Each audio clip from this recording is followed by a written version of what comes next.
Amen. Nous sommes encore reconnaissants ce soir.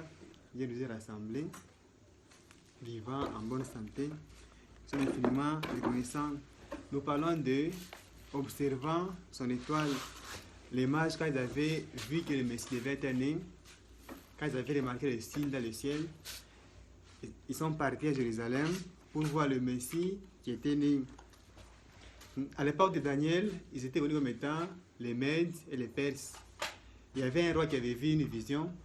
Dans sa vision, il voyait une pierre qui descendait d'une montagne, sans le secours d'aucune main. Et cette pierre a brisé une statue qui était en partie d'or, en partie de fer, en partie d'argile. Cette pierre avait brisé cette statue là-bas et est devenue une grande montagne. Le roi avait demandé aux sages qui étaient à Babylone de lui révéler son songe et de lui expliquer, mais personne n'avait pu expliquer ce songe-là. Il a appelé partout, personne n'avait réussi à expliquer. Alors, on lui a dit qu'il y avait un certain Daniel.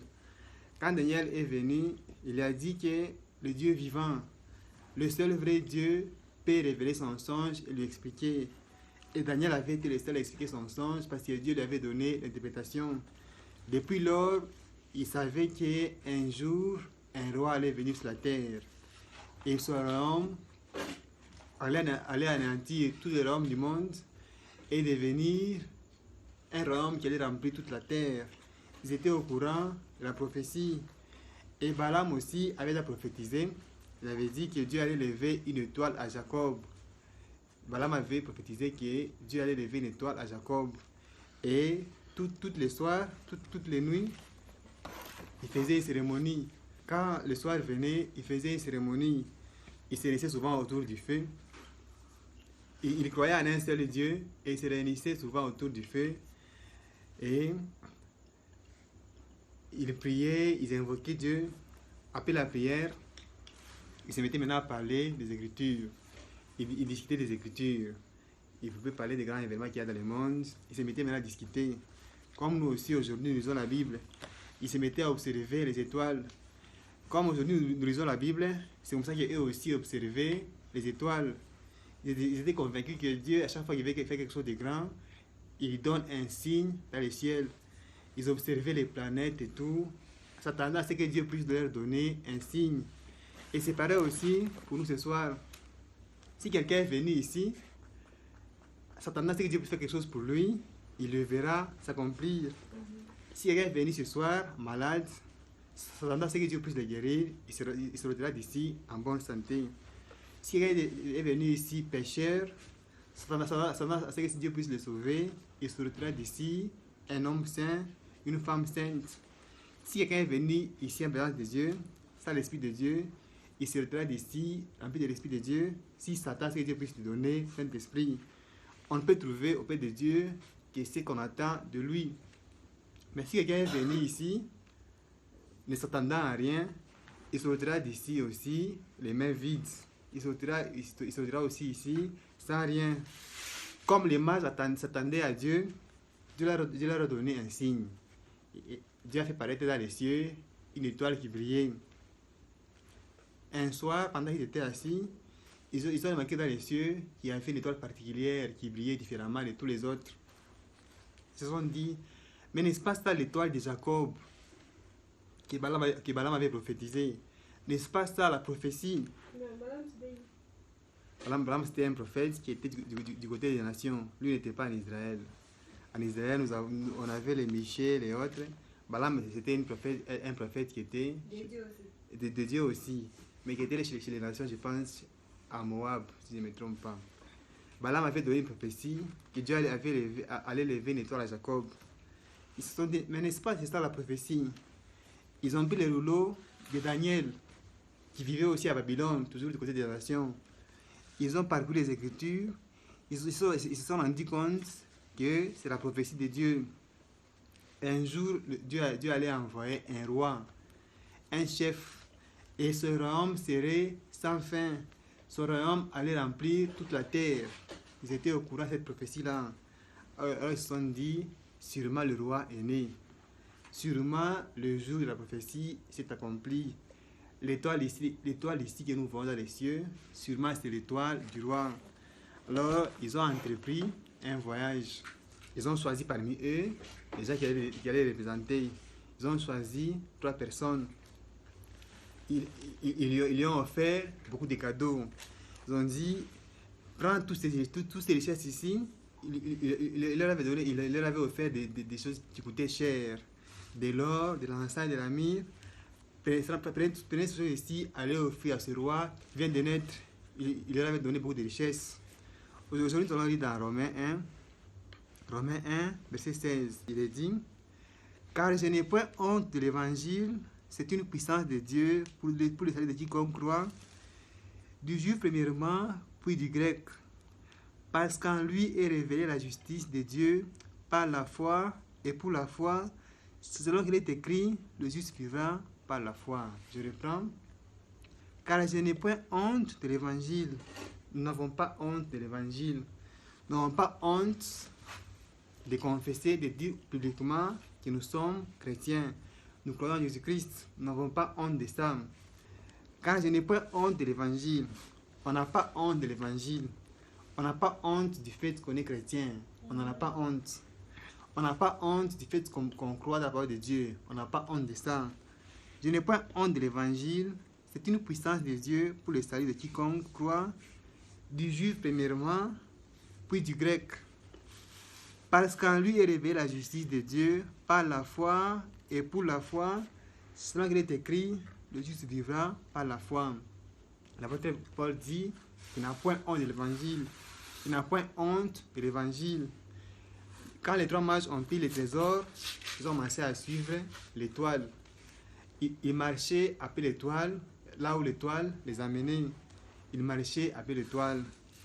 Et arrivés à Jérusalem, qui était même la capitale des religions qui étaient en Israël, c'est là-bas qu'il y avait les grands sacrificateurs, c'est là-bas qu'il y avait le bureau de toutes les religions qui étaient en Israël. Arrivé à Jérusalem, l'étoile a disparu.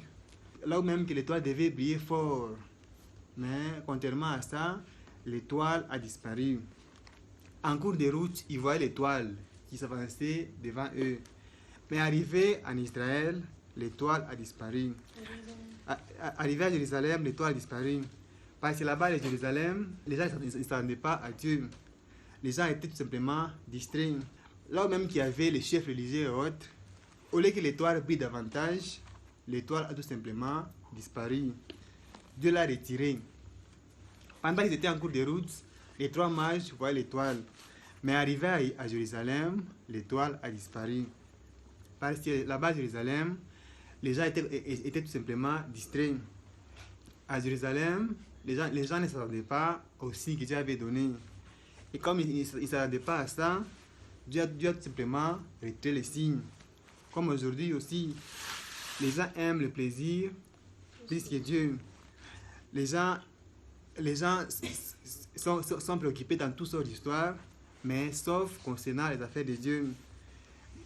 Aimant le plaisir plus que Dieu. C'est dans ce détail que les gens ici étaient aussi à Jérusalem. Ils sont arrivés à Jérusalem, l'étoile a disparu. Alors ils se sont dit, sûrement c'est ici qui doit être le Messie. C'est en Israël qui devait être le Messie. Alors ils ont commencé à crier. Ils n'ont pas eu honte de l'évangile. Ils n'ont pas eu honte du fait qu'ils croyaient que le Messie était déjà né. Ils n'ont pas eu honte de ça.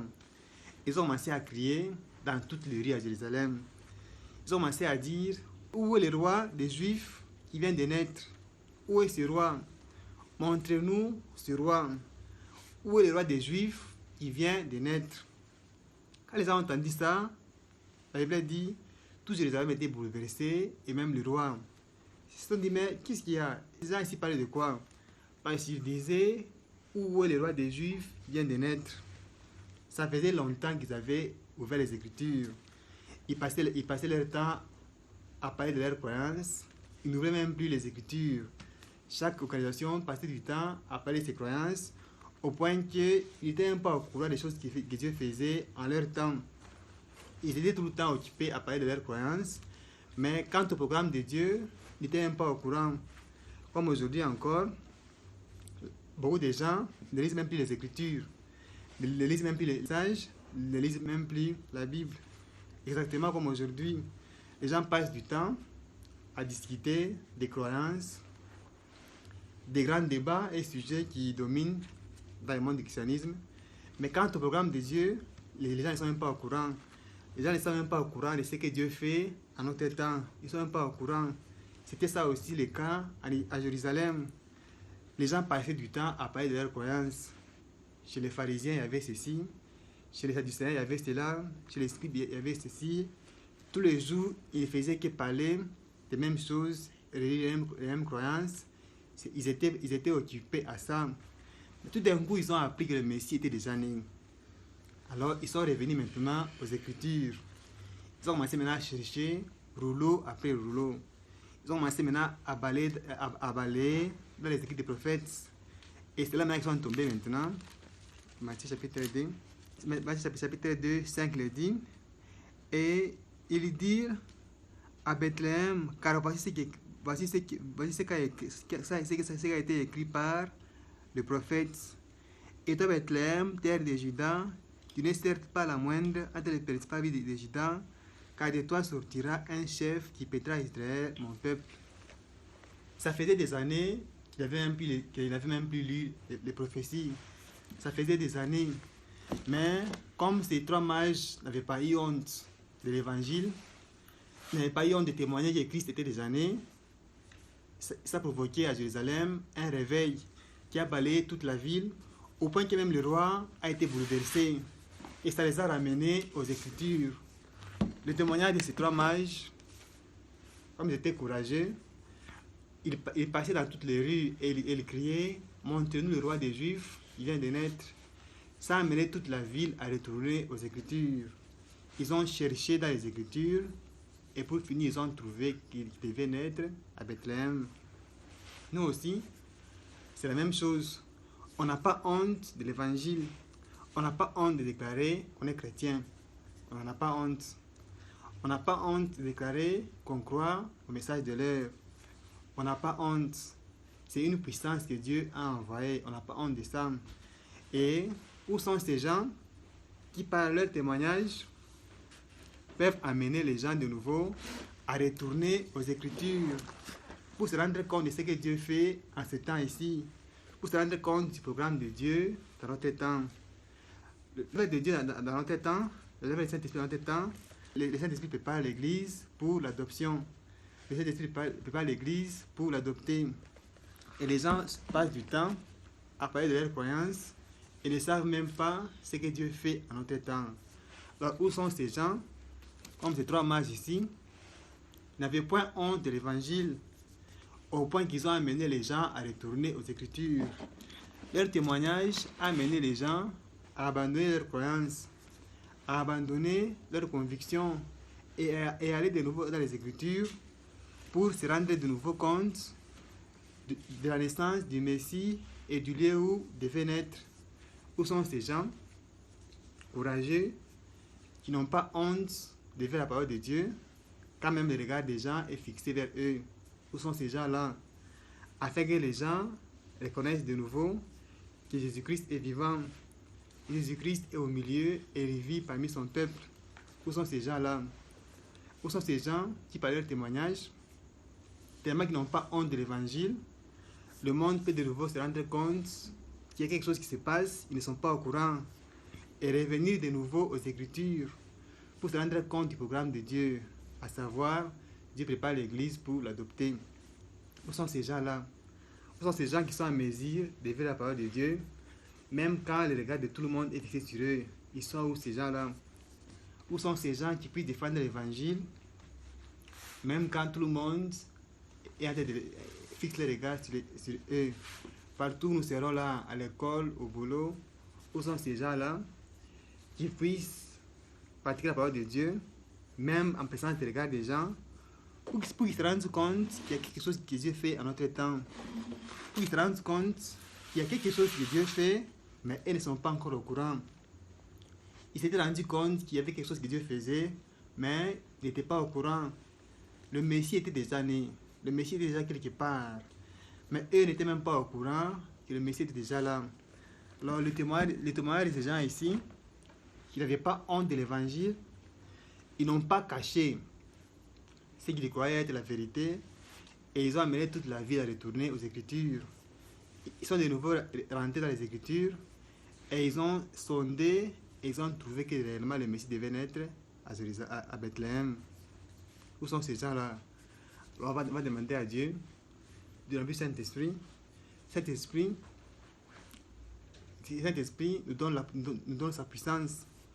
Saint-Esprit nous donne à mettre à partir la parole de Dieu, peu importe le temps, peu importe les circonstances, que le monde puisse savoir le programme de Dieu au travers de nous, au travers de notre témoignage, parce qu'ils auraient vu en nous quelque chose de nouveau qui n'ont pas encore vu ailleurs. Où sont, que Dieu nous donne le Saint-Esprit. Le Saint-Esprit nous conduise dans sa volonté, qui nous conduise dans ses voies, que nous puissions nous rendre compte de ce qu'il fait à notre temps et qu'il puisse nous placer à notre position par rapport à l'heure. On va demander ça à Dieu et après on va passer dans les quêtes comme d'habitude.